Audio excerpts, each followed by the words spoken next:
మాజీ మంత్రి Harish రావుపై Medak parliament BJP అభ్యర్థి రఘునందన్ రావు మండిపడ్డారు. వచ్చే ఎన్నికల్లో మెదక్ స్థానానికి బీజేపీకి డిపాజిట్ వస్తే రాజకీయాల నుంచి హరీష్ రావు తప్పుకుంటారని రఘునందన్ రావు ప్రశ్నించారు. ఈ ఎన్నికల్లో డిపాజిట్ రాకుంటే రాజకీయ సన్యాసం తీసుకోవడానికి సిద్ధమని రఘునందన్ రావు తెలిపారు. మెదక్లో ఆయన మాట్లాడుతూ ఎన్నికల్లో చెల్లని నాయకుడు హరీష్ రావు అని ఈ సందర్భంగా వారు తెలిపారు.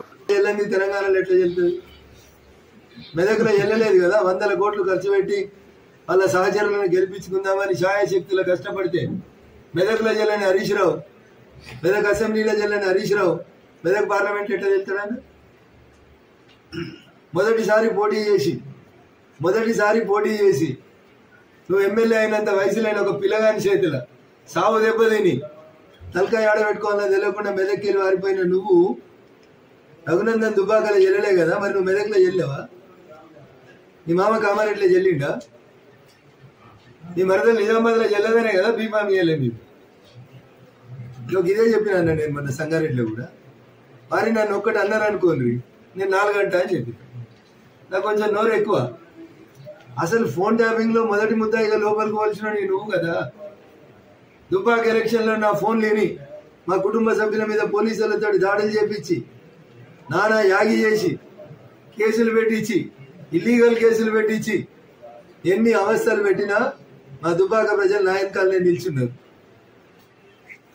రఘునందన్ అనేటువంటి దుబ్బాకల దెబ్బ కొడితే బీఆర్ఎస్ పార్టీ అనేటువంటి టైటానిక్ పడవ 24లో పూర్తిగా దేశ రాజకీయాల నుంచి తెలంగాణ రాజకీయాల నుంచి అంతర్ధానం అయ్యేటువంటి స్థితికి వచ్చింది.